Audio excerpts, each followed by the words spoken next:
Well, Ryan Strome and Mikael Granlund find themselves back in the lineup and contributing on the score sheet. We've got that and more on this episode of Locked On Anaheim Ducks.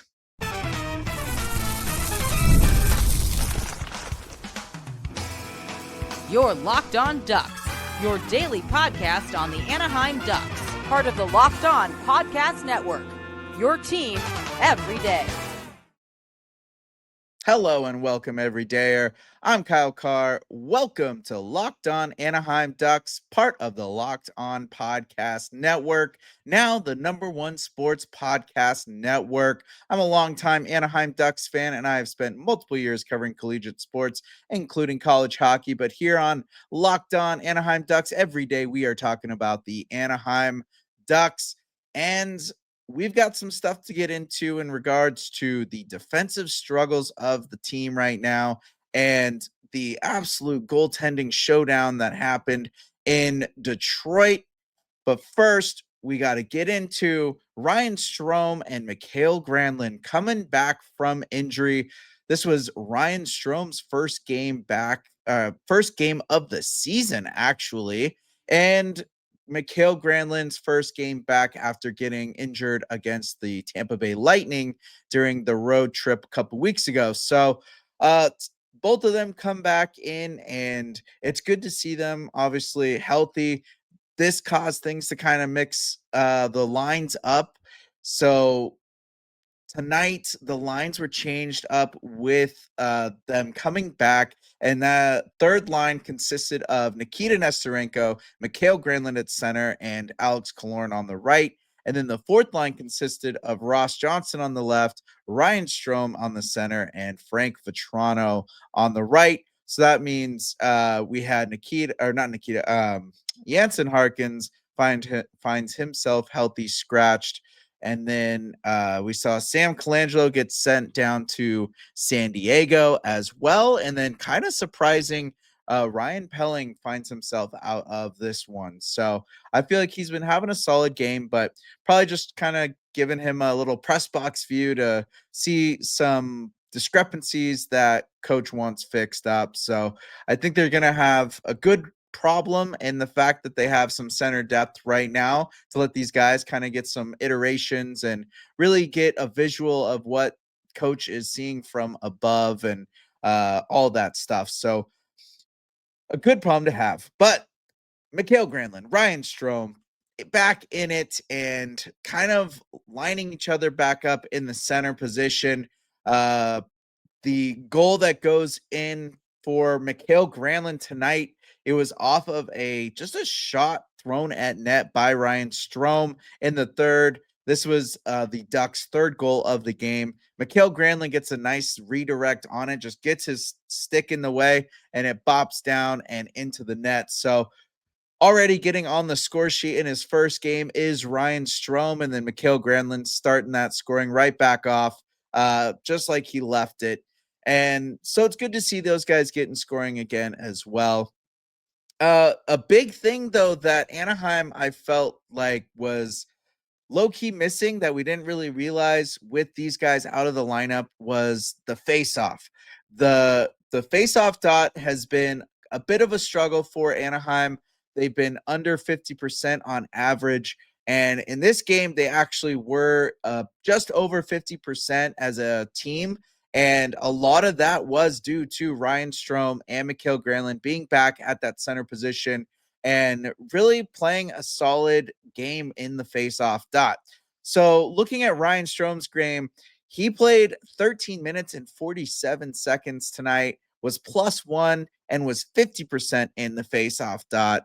And then if you're looking at Mikael Granlund, he was playing 15 minutes and 45 seconds in Detroit. He had the Ducks' third goal, like I said, getting them within one at the time, too. So they were down 4-2. That brought them up to 4-3, trying to get back into that fight and just kind of escaped them tonight. We'll get into that a little bit later. But honestly, just to see those guys in that center position and being able to win those faceoffs, it changes so much on how you approach the game because you're starting with the puck every shift when you're out there, and that just helps the Ducks get that offensive zone time going and trying to get some more goals in.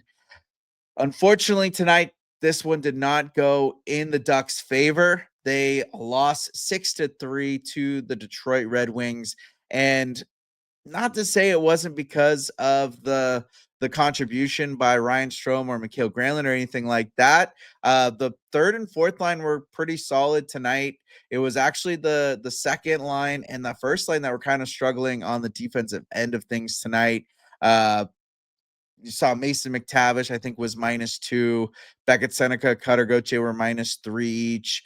Or one of those was -2. One of those, I know two of them were -3, but regardless, just not the best defensive look by Anaheim tonight. And I think you get two vets back into this lineup. They contribute on the score sheet. They're still digging the guys through the mud. Unfortunately, Leo Carlson's point streak came to an end tonight. There's just a lot of little things, but getting these two back in the lineup, getting that kind of shake up now, they get points on the board, assisting each other in that goal. But this gives Joel Quenneville a lot to work with now, where you got healthy centers with Mikael Granlund, Ryan Strome, Jansen Harkin's been playing at center. You can slot in Ryan Pelling at center as well. So there are options for Joel Quenneville now, and kind of like I mentioned in the previous episode, you get to see these guys really want to earn their spots. And right now, I think there was a little bit of a humblingness that needs to happen. I think the last two games were kind of bring the boys back down to earth type games and readjust and kind of recognize this is a long 82 game season and things aren't always going to be buzzing in the perfect way that they were going for a while, and they kind of have to readjust themselves and remember that they do have a long time to go and they got to play hard games every now and then, but they need to, pace themselves as well.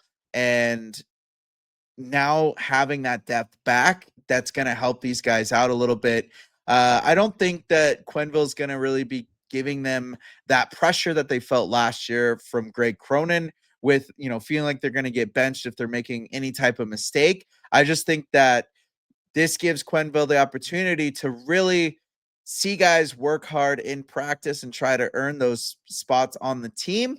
And then also, if there's just a matchup that he sees coming up, or he knows that, the players are going to match up a certain way, or it's just going to be better to have this type of chemistry or that type of chemistry, he's got options now. And the chess game really gets to start now. And we saw a bit of that tonight with having Granlund on the third line as center and then Ryan Strome on the fourth line as center. I think it was just a power punch of faceoffs today for those guys, and there was just a good mix on that third and fourth line of guys that know how to play solid hockey and heads up hockey and protective hockey. And it just wasn't one of those nights that went in the Ducks' favor. The goaltending is something that I really want to get into. There was some defensive struggles, and we'll get into that later. But first, I really want to talk about what went down in between the pipes out in Detroit. We'll get into that right after the break.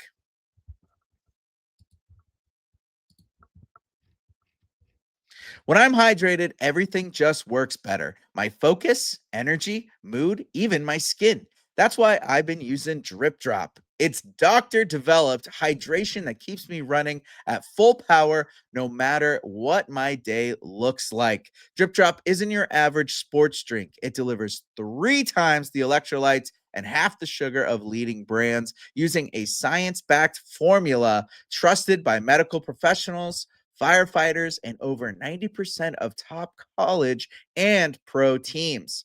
I like using Drip Drop as part of my daily routine. I'll mix a packet in the morning before the gym or during the midday slump, and it just gives you a nice lift up. Right now, Drip Drop is offering podcast listeners 20% off your first order. Go to dripdrop.com and use promo code LOCKEDONNHL. That's dripdrop.com, promo code LOCKEDONNHL for 20% off. Stock up now before the heat hits hard, and keep your body and mind performing at their best with Drip Drop.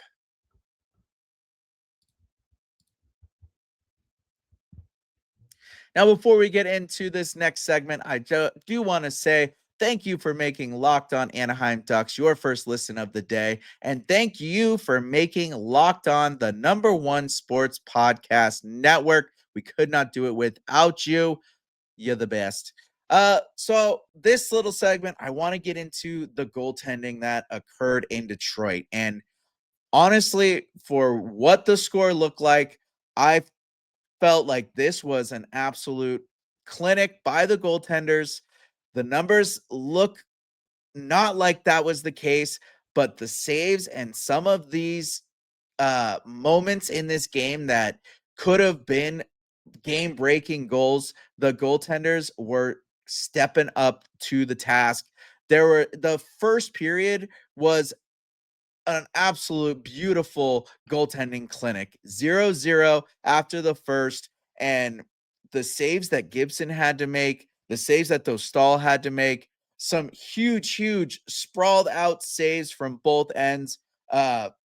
Big glove saves, playing the rebound well. There was a ton of traffic in front of Dostál all game, and he had a lot of his work cut out for him tonight. It was not easy for Dostál, and he still played pretty darn well. I felt that regardless of, letting 5 in, the boys in front of him really weren't doing the best to help him out, but he made some massive saves. There were so many opportunities for Detroit to take the lead in the first period, and also vice versa. There was time for the Ducks to take the lead in the first period, but it was the Lukáš, Dostál, and John Gibson show, the battle of the old versus the young. And Gibson kind of got lit up at home. Well, at our home, Anaheim Ducks, at the Honda Center. And now he's in his new home in Detroit. Doesn't want to be embarrassed again like that. And he was stepping up. He was playing extremely well, making very timely saves. Only let in 2 while he was on the ice. He did leave the game early, which, Ducks fans are no stranger to that. Watching Gibson leave a game early and having to get relieved, that occurred tonight. Cam Talbot did have to come in.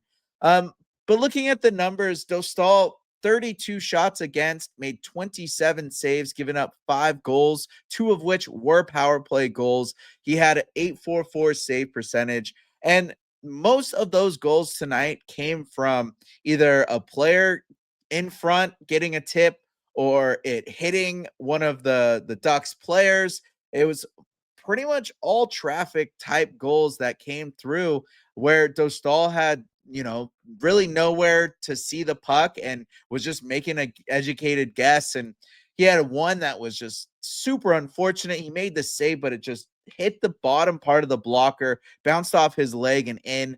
But again, lots of traffic in front of him, so he didn't get the best setup for that save.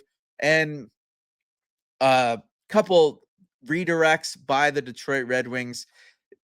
There could have been a lot more goals tonight if it wasn't for Lukáš Dostál, though. Like, that's really the point I want to get at here, is there was some big moments for Lukáš Dostál. The highlights are pretty much all just back-to-back saves between Dostál and Gibson. The players were trading chances, and there's definitely some feistiness in this, and we'll get into that a little bit more in the later segment.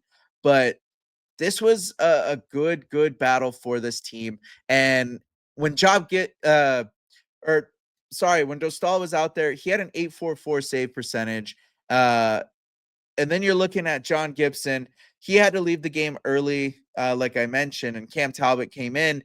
But while Gibson was out there, he saw 17 shots against, made 15 saves, which gave him an 882 save percentage. So just above Lukáš Dostál, 882. Dostál was at 844. So he stood up a little bit stronger than Dostál.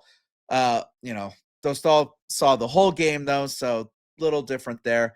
But then Cam Talbot came in, and the Ducks were kind of getting some momentum. Like, they were clawing themselves back into this game. And I think if Gibson was still in net, there was definitely a good chance for the Ducks to take that lead and kind of run away with it.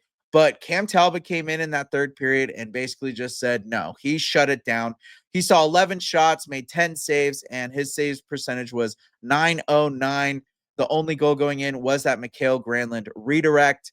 And honestly, that shutdown by Cam Talbot saved the Detroit's momentum, and it brought them back to life, and they just kind of took away they ran away with it.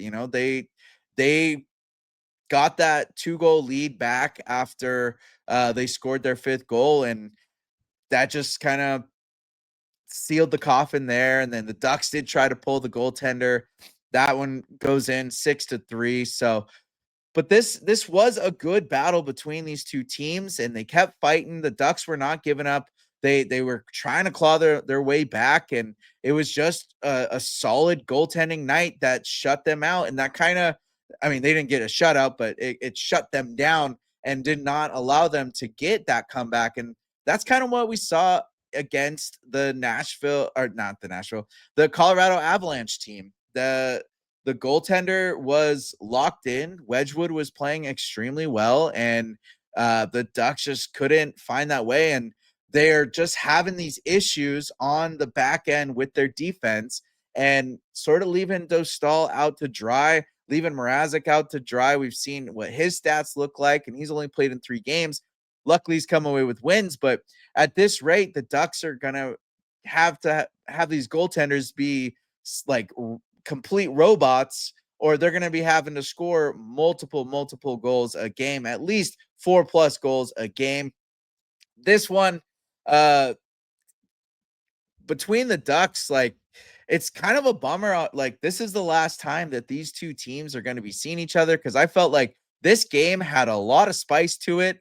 There's some bad blood brewing between the Red Wings and the Ducks, and I think you kind of have that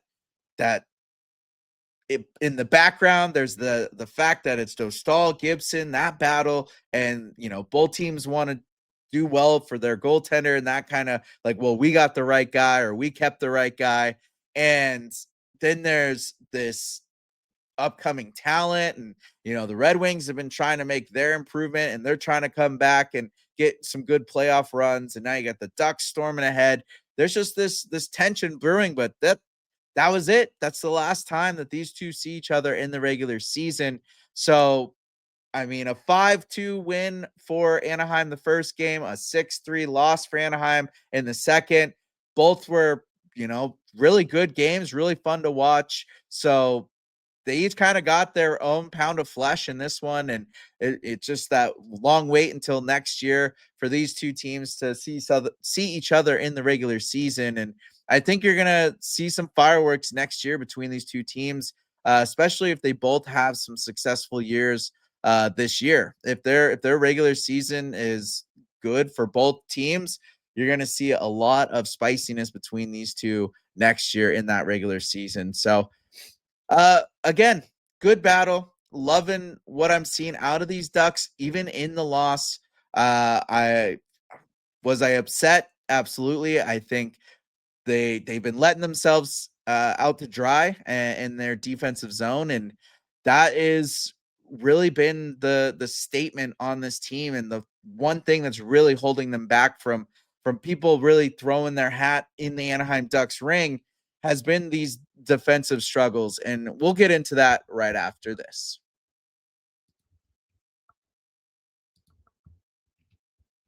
The NBA is back, and there's no better place to get in on the action than FanDuel, the official sports betting partner of the NBA.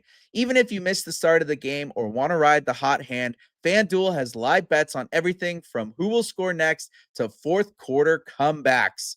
Plus, you can even combine your live bets into a same game parlay for a shot at a bigger payout. It keeps every game exciting, especially when your team's making that late push. Right now, FanDuel is giving new customers $300 in bonus bets when your first $5 bet wins. So, head to FanDuel.com to sign up and play your game with FanDuel, the official sports betting partner of the NBA.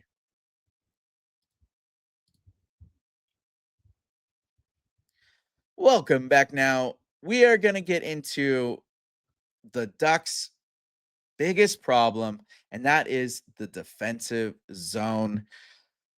The boys are struggling, and it's tough to watch because you love seeing these guys can score and they're not just getting blown out of games, but they are in a sense getting blown out of games because they've been letting so many goals in, and they're getting smoked when they leak, they leak.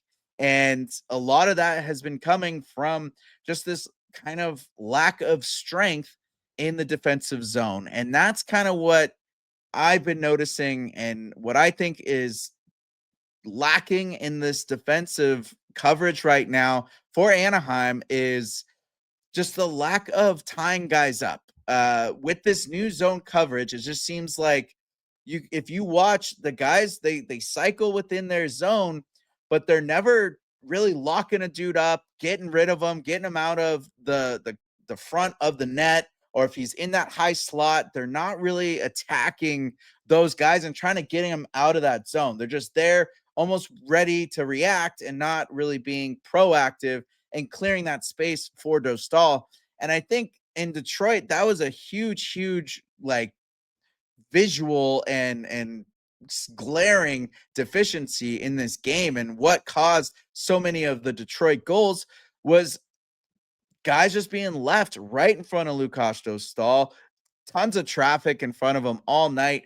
Dudes are just allowed to sit in that high slot or just right there on the crease, and you're not seeing anyone really push them out of the way or get them out or try to box them out. They're just like letting them sit there. And I don't know if it's just from this transition from the new system from man to zone that they don't want to get stuck tying someone up and then they have to rotate for zone and then everyone's kind of scrambling that way. But there needs to be a little bit of some aggression in there. And like, we've seen how physical and tough this team can play and how aggressive they are when they're on the forecheck. And when they go into the corners, they are battling well in the defensive zone, but that space in the middle, the most dangerous area on the ice, it just seems like there's been a lack of coverage and or a lack of strength in that area, lifting dudes sticks so the pucks can't get to them, or, breaking up passes down there. They kind of get frazzled and it becomes this blender of, pucks bouncing around. And I can only imagine if you're Lukáš Dostál or Peter Mrazek and it's in your zone and the puck's just bouncing up and down off of everyone's stick, that's got to be extremely stressful and not, conducive to saving the puck. And when that's happening a lot and it's just that extra energy of kind of like, do I go down? And he's got to read, and fishing around like that is just wasting energy for the guys, the skaters as well. And I've been seeing a lot of that, and their goal differential is going to be going down if they can't figure this out. They've been outscoring their opponents for the most part, but that's from, those couple of 7-goal games that helped that out.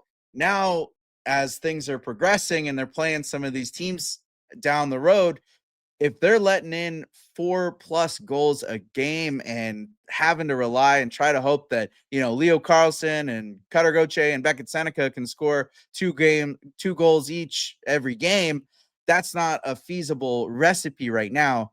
And I just want to see the Ducks be a little bit more aggressive in that danger area of getting guys out of that way. I really felt like they let Dostal out to dry tonight by just letting guys create that traffic, be in front of him, taking up space. They were kind of doing flybys and it just seems like no one was taking that responsibility to lock a guy up or clear him out of the way. And I don't know exactly how to adjust that with this zone defense. And that's where, obviously Quenneville and Woodcroft and Gilly, they're the ones who get paid the big bucks to make these decisions. It's his design and he's created this system. So where that extra strength or how that comes through is a question mark for me. And I know what I'm looking for, and this is just not it right now. They're not using the physicality that I feel like they have to their advantage. I think the Ducks are a big team. They have these big guys that are strong and they have the ability to be physical, but it just seems like they're being a little too passive when it's in the defensive zone and kind of letting guys they let themselves almost get hemmed in, and they've been struggling getting that puck out and being strong on that puck and getting it up and over the blue line or making those good breakaway plays or really being strong on getting that board up off the boards and out when they need to. And that's where I just feel like there's this lack of there needs to be a stronger approach into the defensive zone. And I know that they're working on it, and I feel like this is 2 games, like I said, just very down. Like this was kind of the bring you back down to earth couple of games for the Ducks, and they need to remember that they still got to play this defensive game, and that these are professionals, and things are going to get adjusted, and they're going to be putting you on notice a lot more now, and you got to just play at that high speed and get through those challenges, and recognize that you can't be letting teams push you around in your defensive zone and let them set up and take up that traffic in front of your goaltender. Clear him out. He got ran a little bit. Obviously the guy excuse me, the guys were stepping up. I loved that. I love that they were, getting into those extracurriculars after the whistles. Both teams were feisty tonight in that regard. But there just needs to be a little bit more before the whistle. Yes, you can go push around and you can, be holding up for your guy after the whistle, but before that, get them out of that way before that whistle's blown. Stay strong on that puck before that. Make the message on the ice before the whistle, not in between the whistles. And I think they have a formula for success there. So defense needs some work, but there's still a lot of season left, and I think that they're not in a dangerous spot right now. This is expected. I'm trying to keep myself calm in that regard, but we can't win them all, and they did have a good battle. The 6-3 looks tough, but they were in it for most of the game. Just some got away with from them at the end there, and you're gonna have nights like that. They got to just buckle down, keep their heads up high, and just get a little stronger in that defensive zone. Make it a lot more of a nightmare for the other teams when they are in your D zone. You got this, Anaheim Ducks. And thank you for making Locked On Anaheim Ducks your first listen today. For your second listen, check out the all-new Locked On NHL Game Night. Every game, every night until a Stanley Cup champion is crowned. Get local analysis on a national scale. Find NHL Game Night on Locked On NHL on YouTube or wherever you listen to podcasts. Go like and subscribe to Locked On Anaheim Ducks on YouTube. And go check us out on the social medias at LO_Ducks, or just look up Locked On Anaheim Ducks. Have a chat with us. As always, I'm Kyle Carr. Be good out there.